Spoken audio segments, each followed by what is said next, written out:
Hagamos un recorrido por las principales noticias del acontecer legislativo. Asamblea Legislativa Noticias, porque hay cosas buenas que decir.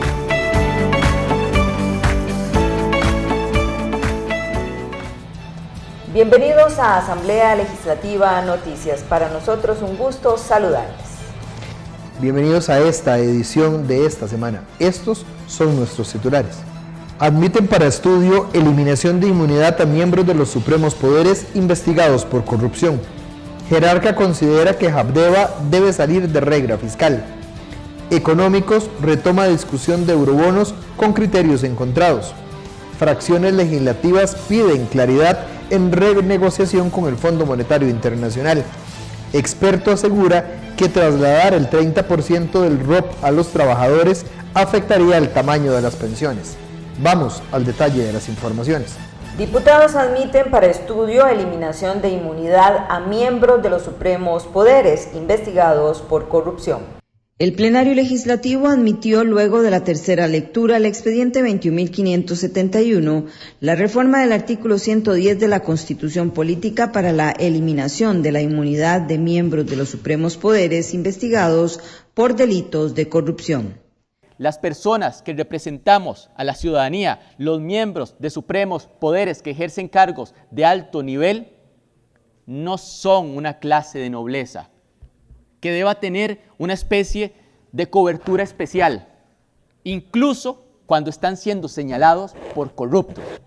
Bajo ninguna condición deberíamos tener ese tipo de privilegios, diputadas y diputados, y avanzar justamente en esa línea de pensamiento moderno, donde las personas, por ejemplo, los diputados y diputadas, somos representantes, únicamente representantes, sin privilegios, representantes de la ciudadanía, que depositan su confianza en nosotras y nosotros, exige también eliminar este tipo de inmunidades. También se admitió el expediente 21.612, reforma constitucional, para la elección y reelección de magistrados propietarios y suplentes de la Corte Suprema de Justicia, con el fin de que no se perpetúen en el puesto. La elección sería por 8 años con los votos de las 2/3 partes de la Asamblea Legislativa y reelegidos por una única vez por un periodo igual de 8 años. Yo recuerdo, y creo que algunos de ustedes, compañeros, recordarán el caso de un magistrado muy cuestionado, con sospechas de casos de corrupción, a quien se le quiso sacar y no se pudo sacar porque solo hubo 37 votos negativos, es decir, faltó un voto para poderlo sacar de la Corte, y creo que esas cosas no deben ser. El siguiente paso para ambos casos es la integración de la comisión que verá las reformas constitucionales. Comisión de la Mujer solicita a la Caja información sobre tiempo de respuesta para atender diagnósticos de cáncer. Diputadas de la Comisión de la Mujer recibieron en audiencia personeras de la Fundación Unidas contra el Cáncer para referirse sobre los retos y necesidades de esta población en la Caja Costarricense del Seguro Social, en específico, las vivencias de las mujeres que padecen cáncer de mama. La directora técnica del proyecto de navegación de pacientes y docente de la Escuela de Salud Pública de la UCR, Marianela Salazar Ugalde, hizo especial énfasis en el acompañamiento necesario que necesitan las mujeres en zonas rurales. Especialmente si nos ponemos en un escenario de una paciente que viene de una zona rural. ¿Cómo me enfrento al San Juan de Dios? ¿Cómo me enfrento al Hospital México? ¿Verdad? Que son monstruos. La diputada socialcristiana Daniela Rojas felicitó a la Fundación por lograr la disminución en la atención de personas que padecen este tipo de cáncer. Solicitó explicaran cómo lograron eso en relación con la Caja del Seguro Social. ¿Cómo lograron o por qué se dio esta reducción?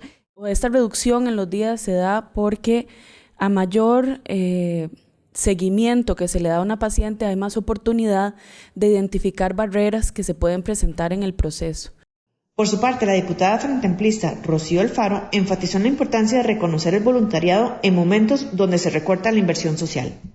Tal vez por el momento político que estamos viviendo, en donde precisamente se están haciendo recortes muy significativos a los servicios de salud, recortes presupuestarios.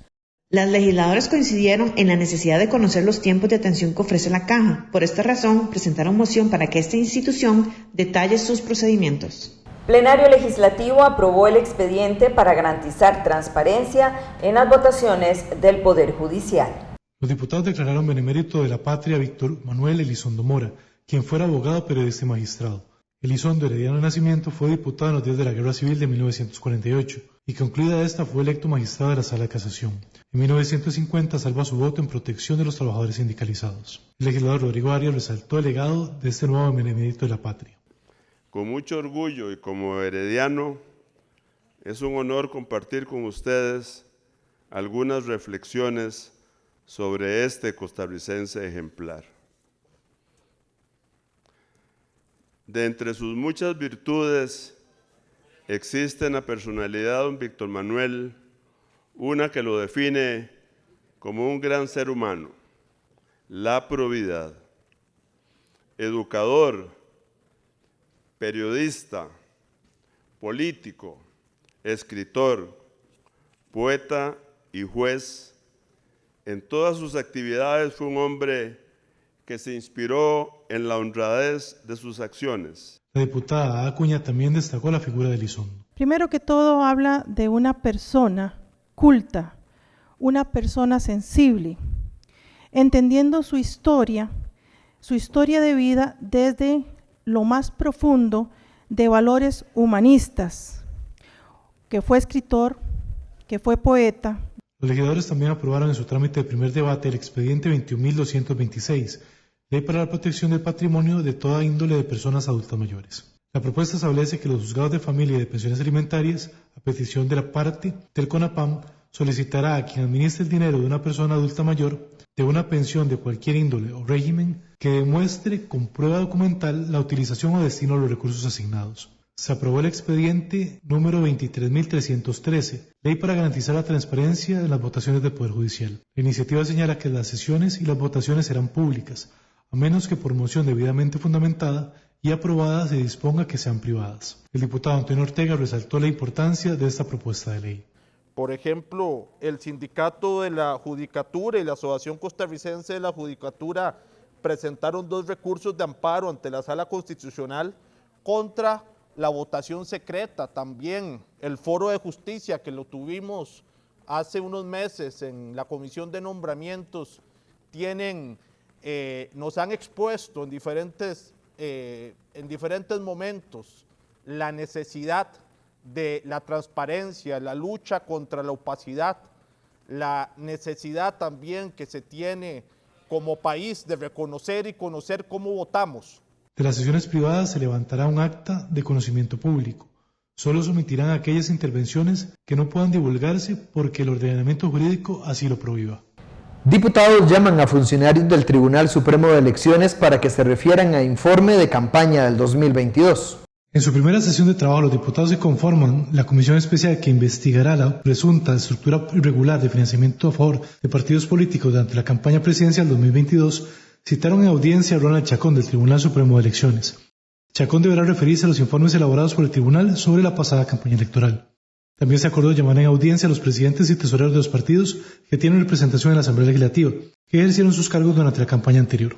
A mí me parece que el ejemplo más claro de la intención de esta comisión de investigar todos los aspectos que tengan que ver con financiamientos paralelos o informales o a propósito informales que se hayan dado en la campaña política, pasa por escuchar al presidente o presidenta y al tesorero o tesorera de los partidos políticos que estamos acá representados.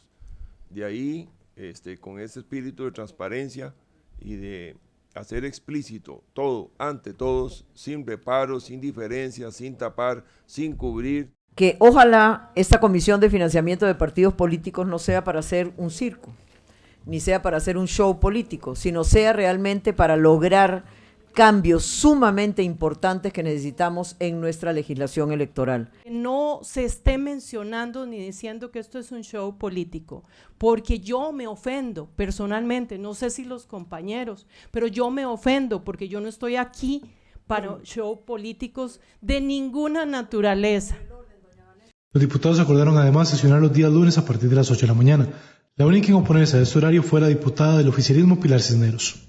Económicos retoma discusión de eurobonos con criterios encontrados. Los diputados de la Comisión de Económicos tienen aún criterios encontrados sobre la cantidad de eurobonos que serían autorizados para que el gobierno emita y amortigüe la deuda. Sin embargo, procuraron continuar con la discusión.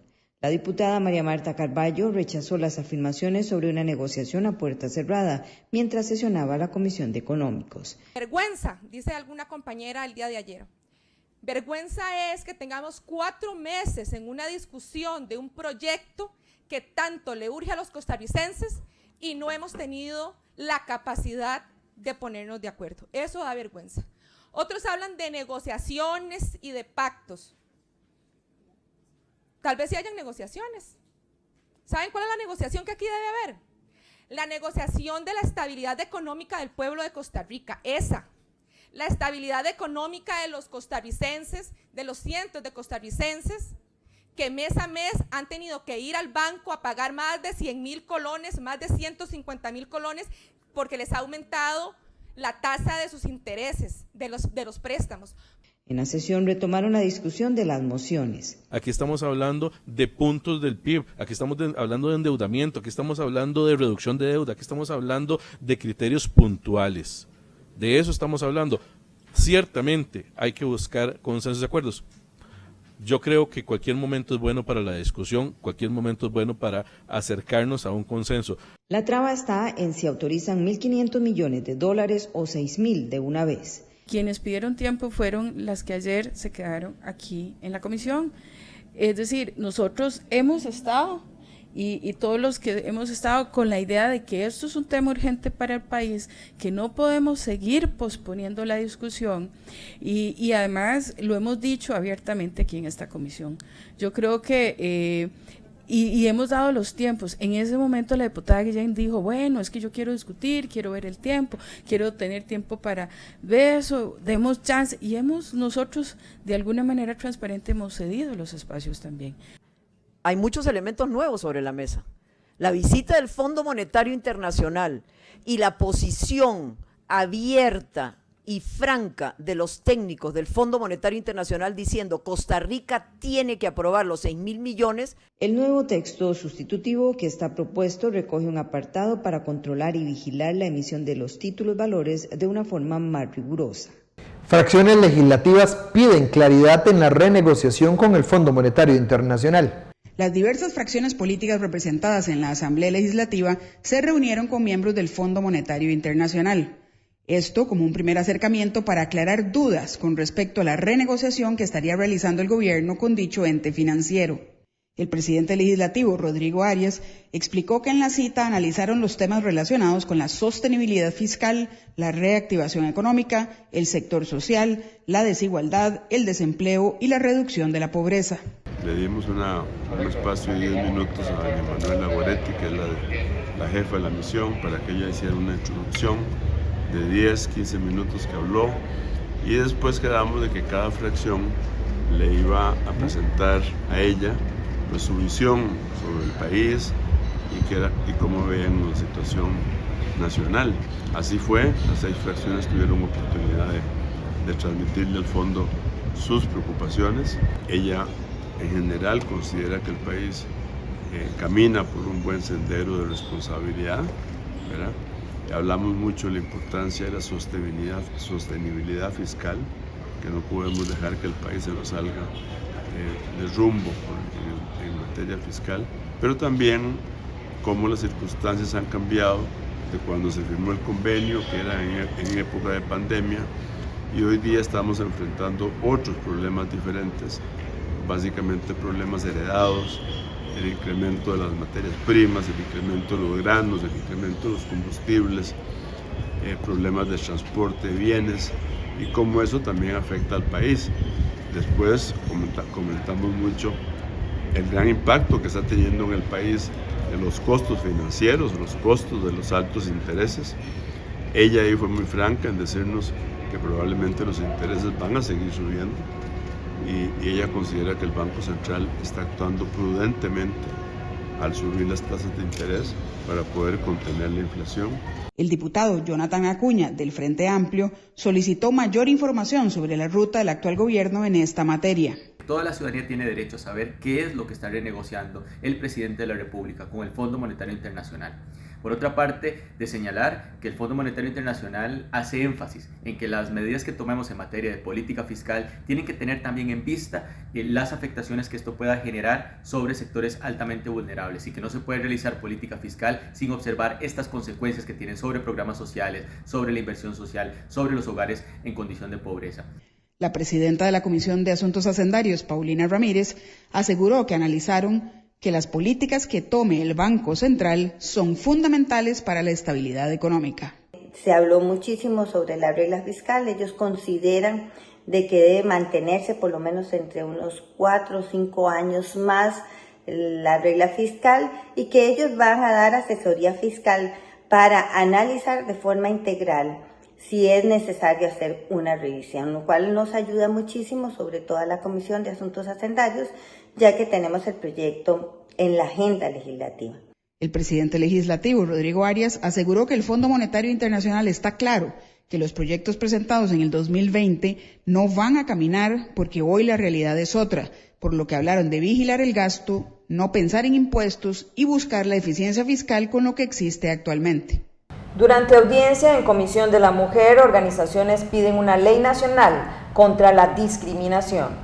Representantes de organizaciones de personas con discapacidad solicitaron aprobar una ley nacional contra la discriminación en el país. Así lo manifestó Luis Fernando Astorga en el seno de la Comisión de Discapacidad y Adulto Mayor, quien compareció para referirse al estado de cumplimiento efectivo de las normas vigentes que protegen los derechos de esta población. Señaló además que actualmente las personas con discapacidad son las más discriminantes, existe una exclusión estructural y enfrentan un círculo vicioso entre discapacidad y pobreza.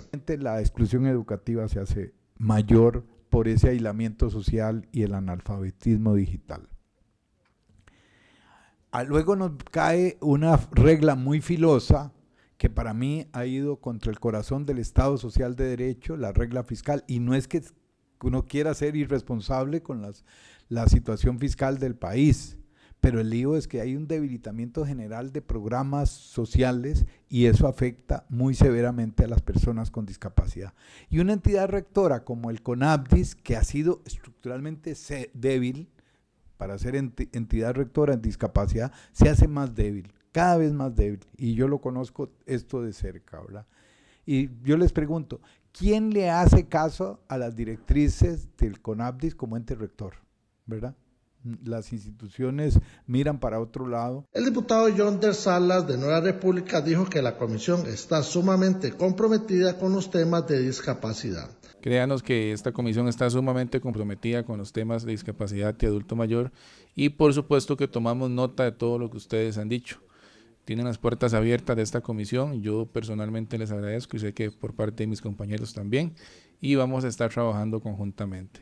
Los diputados dictaminaron además el expediente 22.955, ley para regular el uso, deambulación y permanencia de los perros guías para personas ciegas y perros de asistencia para personas con discapacidad.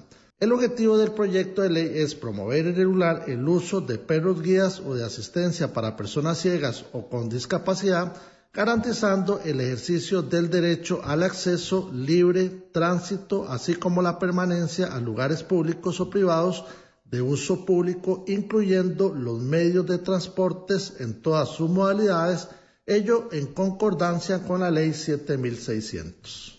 Comisión de Asuntos Municipales da primer paso a nuevo distrito para Naranjo. La Comisión de Municipalidades dictaminó de forma positiva el proyecto 22.593, que autoriza la creación del Distrito 9 del Cantón de Naranjo, Candelaria. El diputado Diego Vargas indicó que a pesar de que la municipalidad no dio suficiente información al respecto, las fuerzas vivas de la localidad demostraron que es posible la creación del distrito desde el punto de vista urbano.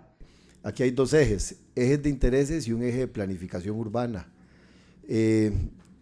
A mí, y voy a hablar por Diego Vargas y por el PLP, me quedó la sensación de bastante información y una cantidad de claridad en la solicitud y la forma en que presentaron la información los señores de Candelaria. Recuerdo que pedimos, cuando vino los señores de la municipalidad, una información un poco más visual, porque creo que a la mayoría nos quedaba claro, o no tan claro, perdón, más bien,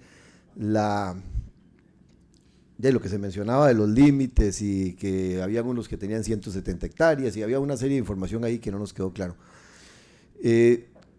Desde la óptica de la planificación urbana y conociendo la zona, me parece que es un sector que no está tan cerca del centro, tampoco tan lejos, pero sí tiene unas condiciones que los señores nos explicaban, y a mí me dio la última reunión con ellos, una visión de una solicitud de un sector de ese cantón Naranjo, donde siento que aportaron lo que ocupábamos para tener esa claridad. El parlamentario Aliel Robles aseguró que la creación de este nuevo distrito no afecta la composición del cantón. El cantón sigue siendo el mismo, Naranjo, pero con un nuevo distrito. Entonces, a partir de ahí, yo hago una valoración, y en este caso, y hacemos una valoración nosotros y nosotras, desde la fracción, de que es posible, digamos, apoyar este tipo de iniciativas.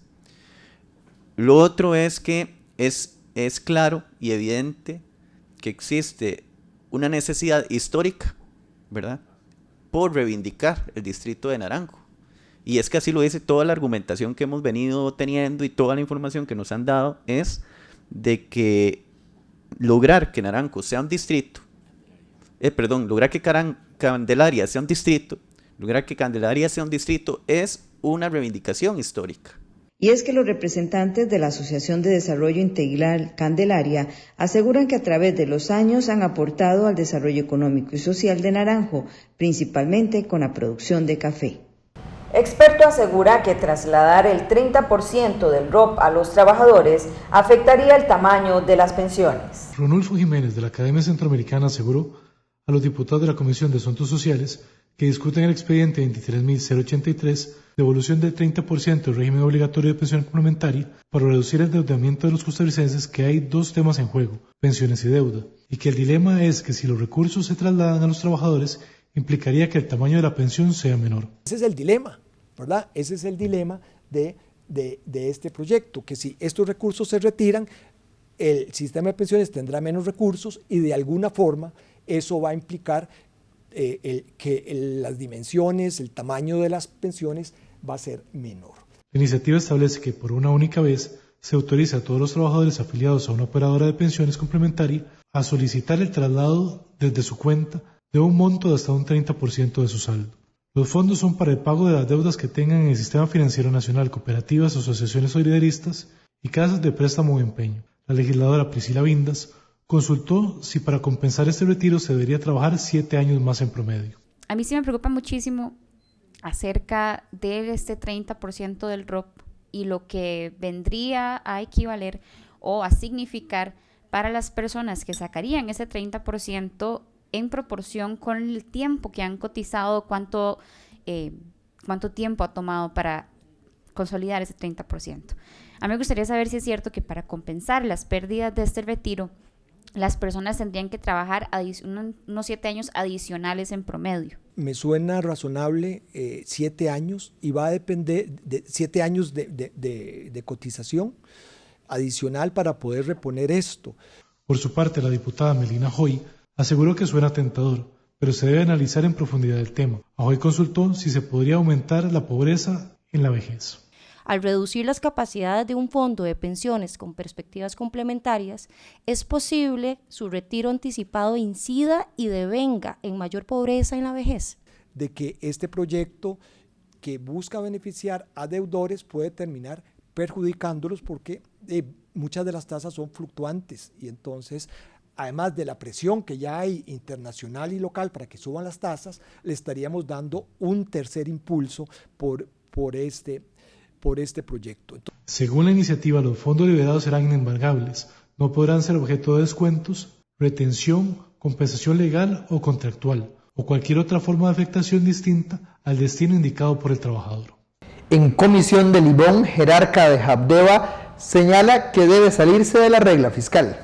Ante la consulta de la diputada Frente Amplista Rocío Alfaro, la presidenta ejecutiva de Habdeba, Susi Wing, durante su comparecencia en la Comisión Caribe, si considera o no que esta institución deba salir de la regla fiscal, su respuesta fue enfática, en que sí se debe. ¿En su gestión usted no considera que es necesario? Claro que sí. Sí es necesario. ¿Ha generado algún trámite, alguna gestión con esta nueva Asamblea Legislativa que ya hemos visto el impacto? No, señora, no la ha generado. Habdeba tiene un déficit desde el 2015, así lo manifestó la jerarca, quien además solicitó la creación de una mesa técnica para estudiar los estados de situación que enfrenta la institución. Entre las principales cargas económicas están el pago de salarios y cargas sociales. Nos encontramos con que desde el 2015 Habdeba tiene déficit. Tenemos para el 2015 un déficit de 463 millones, en el 2016 un déficit de 1.473.000.000, en el 2017 un déficit de 4.134 millones, para el 2018 de 3.416 millones. Para el 2019 tenemos un déficit de 32.296 millones. Y dirán, ¿por qué es? Por la entrada de la concesión. La diputada de Nueva República, Rosalía Bravo, de manera directa le solicitó información sobre la posible quiebra de la institución. ¿Quién quebró Habdeba? ¿Qué fue lo que pasó con Habdeba? ¿Qué fue lo que pasó, Susi? Usted tiene los datos, díganos quién quebró Habdeba. Yo no he hablado de quebrar. Sí puedo hablar de que existe una crisis financiera evidente. Los porcentajes, las pérdidas que tenemos, los déficits son más claros. Los congresistas también solicitaron se entregara a la Comisión Caribe la auditoría externa de los estados financieros. También volvieron a convocar a la jerarca de Habdeba para que brinde informe de la reunión que sostendría con el presidente Rodrigo Chávez, además de la creación de mesas de trabajo para emplear criterio sobre los estados financieros de la institución. También aprobaron moción para convocar en audiencia a los ministros de Obras Públicas y Transportes y de Hacienda, Luis Amador y Novia Costa, respectivamente, para que se refieran a la situación de la Ruta 32 al no existir fecha de finalización de las obras. Diputados no alcanzan a votar resello al proyecto del expediente 22.732, ley para exentuar de la aplicación de la regla fiscal al sistema de emergencias 911. Durante la sesión y tras una fuerte negociación, acordaron desarrollar un debate reglado para que las fracciones se refirieran durante 5 minutos al proyecto en discusión. El diputado liberacionista Óscar Izquierdo indicó la anuencia de la fracción verde y blanca para el resello e hizo un llamado a realizar una discusión de altura y de respeto.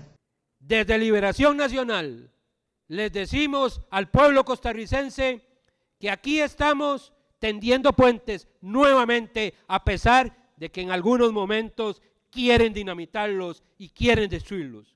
Seguimos en la tesis de tender puentes.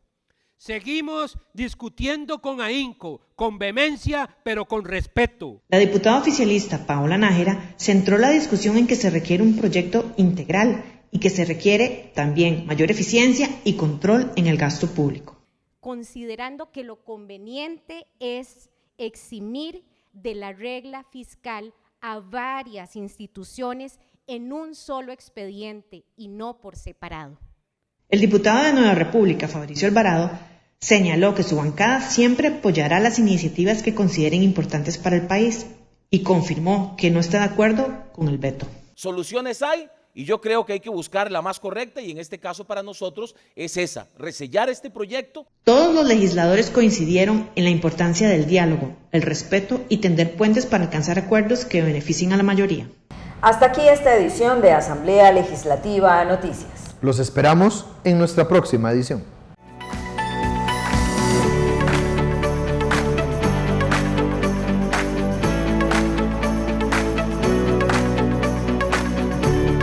Este ha sido un resumen de lo más importante del primer poder de la República. Asamblea Legislativa Noticias, porque hay cosas buenas que decir.